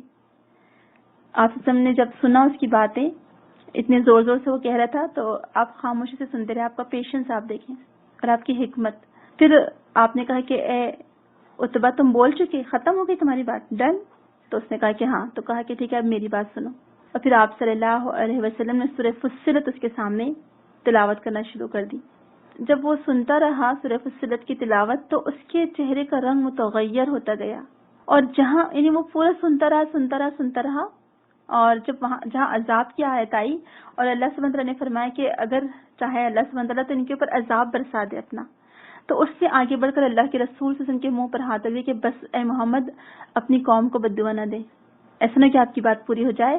اور اٹھ گیا وہاں سے. جب اٹھ کر واپس آیا اپنے ساتھیوں کے پاس، تو لوگوں نے کہا کہ اے عتبہ، جو چہرہ تم لے کر گئے تھے وہ چہرہ لے کر تم نہیں آئے ہو، تمہارے چہرے کا رنگ بدل گیا ہے. تو کیا کہا آپ سنیں گے آپ؟ اس نے کہا کہ یہ کچھ اور ہی کلام ہے، یہ نہ شاعری ہے اور نہ ہی کوئی کاہن کی باتیں ہیں جو جادوئی کلام ہوتا ہے، یہ کوئی میجک بھی نہیں ہے. کہنے لگا ھذا نبأ عظیما، یہ تو عظیم کچھ خبر ہے. اور کہنے لگا کہ اس کو چھوڑ دو اس کے حال پر اور اسے جادو کہہ دو. اور پھر انہوں نے اس کو جادو کہہ دیا. تو ان کی جو یونیورسل پریس تھی کفار مکہ کی، ان لوگوں نے آخرکار اس کو جادو ڈکلیئر کر دیا کہ یہ ایسا کلام ہے جو کہ سحر رکھتا ہے اپنے اندر، اور اس سے جدائی پڑ جاتی ہے اولاد میں، خاندان والوں میں، شوہر بیوی میں، باپ بیٹے میں. کیونکہ جو ورڈز تھے، اس کے جو الفاظ تھے، یہ ایکچولی اللہ سبحانہ تعالیٰ کے کلام ہے، یہ اللہ سبحانہ تعالیٰ کے الفاظ ہیں. تو آپ دیکھیں کہ جو قرآن کے الفاظ کے جو پاور، جو اس کی عظمت ہے، یہ وہی پہچان سکتا ہے جو اس کی فصاحت اور بلاغت کو جانتا ہے عربی زبان کی. تو بہرحال یہاں پر یہ چیلنج کیا گیا تھا، لیکن وہ چیلنج آج تک نہیں ہو سکا اور نہ کوئی کر سکتا ہے. تو اس کی مثال کسی نے ایک لفظ، ایک آیت تو کہ ایک لفظ بھی نہیں کوئی بنا سکا، نہ کسی کے اندر وہ، یعنی کوئی کر ہی نہیں سکتا یہ ایسا. اس کی مثال بھی کوئی نہیں بنا کر لا سکتا قرآن کی.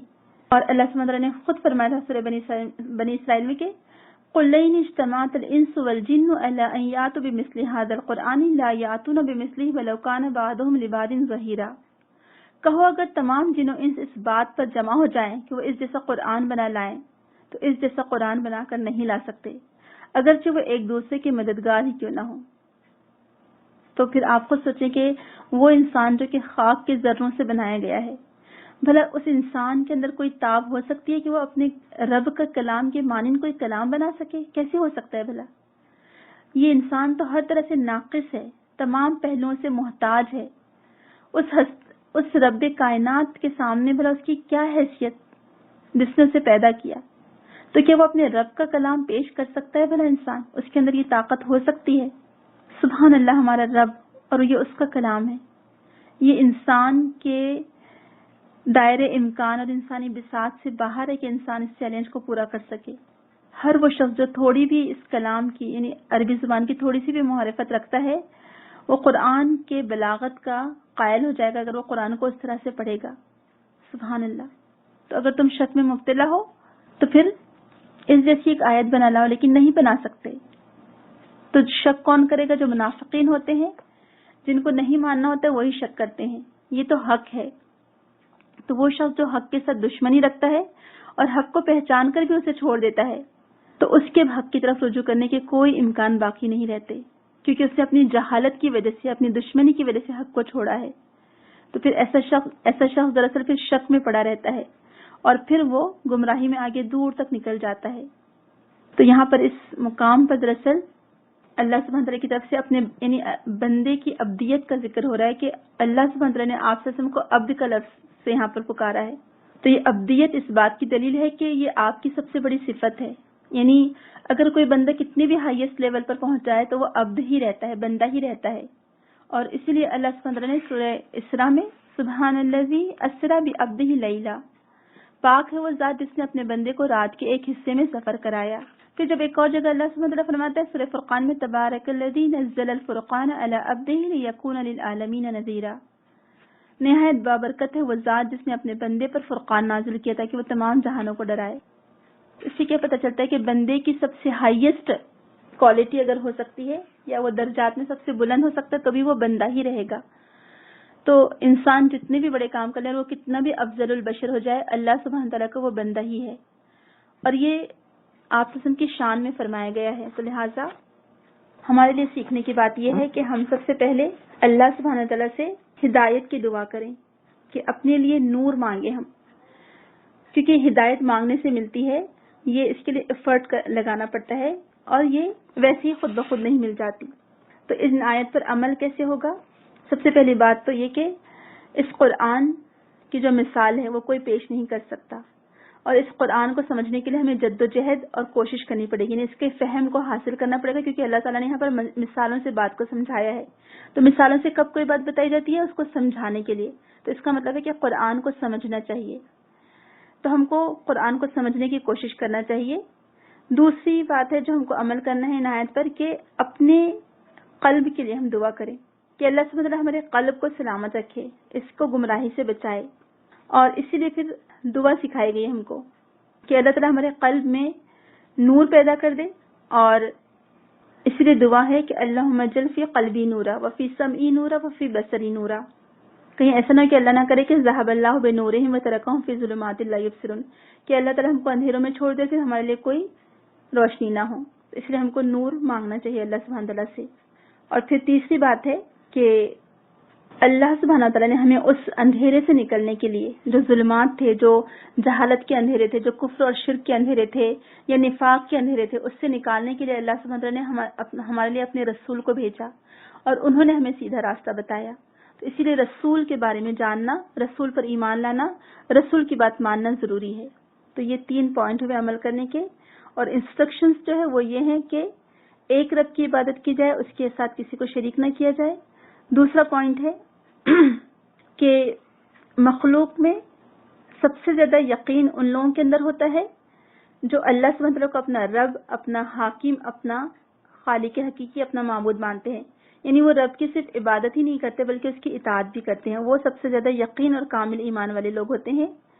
اور تیسری جو بات ہمیں ملتی ہے، جو انسٹرکشن ہمیں ملتا ہے کہ یہ اس بات کی عقلی اور شرعی دلیل ہے کہ ہم اللہ سبحانہ تعالیٰ کی عبادت کریں، کیونکہ اسی نے اس زمین اور آسمان کو پیدا کیا، ہمارے لیے رزق بہم پہنچایا. تو چونکہ اس نے تمام سامان ہمارے لیے اتارے تو لہٰذا عبادت کا بھی مستحق وہی ہے.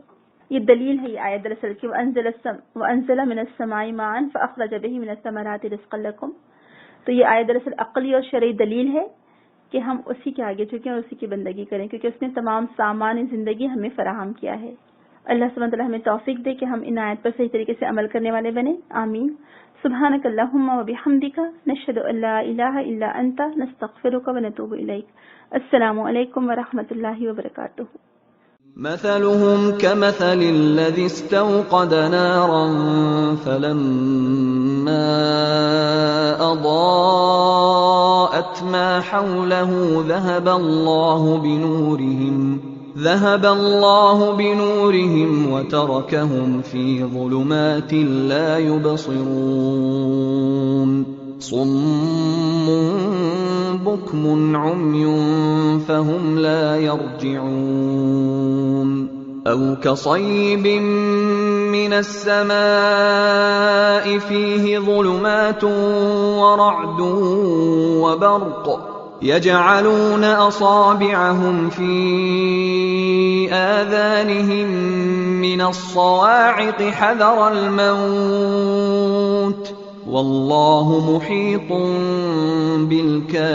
بالكافرين. يكاد البرق يخطف أبصارهم كلما أضاء لهم مشوا فيه وإذا أظلم عليهم قاموا ولو شاء الله لذهب بسمعهم وأبصارهم إن الله على كل شيء قدير يا أيها الناس اعبدوا ربكم الذي خلقكم والذين من قبلكم لعلكم تتقون الذي جعل لكم الأرض فراشا والسماء بناء وأنزل من السماء ماء فأخرج به من الثمرات رزقا لكم فلا تجعلوا لله أندادا وأنتم تعلمون وإن كنتم في ريب مما نزلنا على عبدنا فأتوا بسورة من مثله وادعوا شهداءكم من دون الله إن كنتم صادقين فإن لم تفعلوا ولن تفعلوا فاتقوا النار التي وقودها الناس والحجارة أعدت للكافرين